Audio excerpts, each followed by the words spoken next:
Dans cet exercice, nous avons un tableau reprenant le prix d'une place en euros pour une séance de cinéma dans une petite ville, ainsi que le nombre de parents qui s'y rendent. Deux étudiants ont proposé des modèles linéaires. Il s'agit dans cet exercice de déterminer lequel des deux a pu obtenir le meilleur modèle.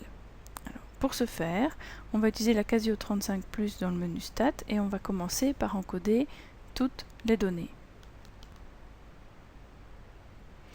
Une fois les données encodées respectivement dans la liste 1 pour les prix et dans la liste 2 pour le nombre de parents, on se rend dans le menu Table. On introduit en Y1 l'équation de la première droite, donc de celle de l'étudiant 1, et en Y2 l'équation pour l'étudiant 2. Dans Shift Setup, on va s'assurer, si ce n'est pas déjà le cas, que la calculatrice utilise bien comme variable les prix qui ont été introduits dans la liste 1. Par défaut, la calculatrice normalement est programmée sur Range. Donc, liste 1. Je retourne en arrière. Et là, je n'ai plus qu'à cliquer sur Table.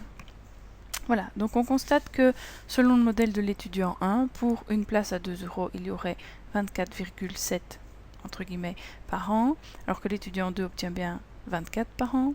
Pour une place à 3 €, l'étudiant 1 approxime avec 21,25, alors que l'étudiant 2 n'est qu'à 20,75, et ainsi de suite. Donc on constate qu'il y a des légers écarts entre les deux modèles et les données fournies dans le nuage de points au départ.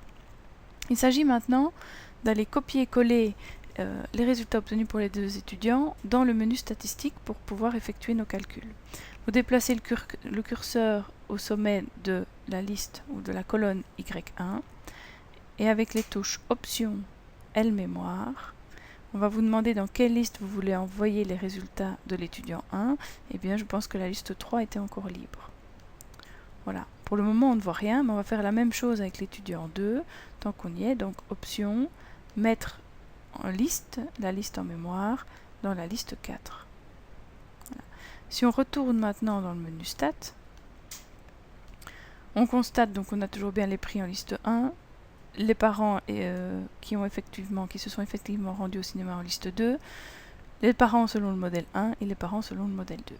Il s'agit maintenant de regarder parmi ces deux étudiants lequel a le moins d'écart entre les points fournis du nuage et les points fournis par son modèle. Voilà, donc si je fais les écarts entre l'étudiant 1 et le nuage, je devrais avoir un écart de 0,7, alors qu'entre l'étudiant 2 et le nuage de points, j'ai un écart nul. Je vais commencer avec l'étudiant 1. Donc je vais me placer sur la liste 5. Et je vais introduire comme commande de faire la liste, donc Shift liste 3, moins Shift liste 2.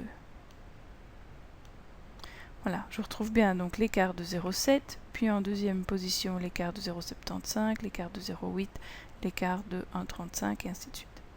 Seulement ces écarts sont de signes différents. Donc pour mettre tout le monde d'accord, en liste 6, on va faire Shift liste 5 et on va tout simplement l'élever au carré. Donc maintenant, je n'ai plus que des valeurs positives. Moi, ce qui m'intéresse, c'est pas de comparer ligne par ligne, mais bien de regarder lequel des étudiants a pu minimiser la somme des carrés des écarts. Pour ce faire, je vais taper dans Options, Options sur les listes. Avec F6, je vais aller chercher la commande Somme et je vais lui demander de faire la somme de la liste 6. Donc l'étudiant 1 cumule au total 5,93 unités, on va dire, d'écart au carré. On va faire la même chose maintenant pour l'étudiant 2. L'étudiant 2, donc qui lui est représenté dans la liste 4, et je dois toujours comparer avec la liste 2. Alors, on pourrait gagner un petit peu de temps et ne pas faire toute cette manipulation, et tout de suite demander à mettre dans la liste 8, puisque j'ai déjà la commande Somme. Sinon, je vous rappelle, on va la chercher dans Options sur les listes, puis en cliquant 2 fois sur F6, on a fait apparaître le mot Somme. Et j'aimerais bien faire la somme de quoi? La somme des écarts entre la liste 4 et la liste 2. Et ces écarts au carré, afin qu'ils soient tous de même signe. Et on obtient pour le deuxième étudiant une somme des carrés des écarts égale à 4,25. On peut en conclure que l'étudiant qui a trouvé donc le meilleur modèle linéaire dans ce cas-ci, c'est le second étudiant.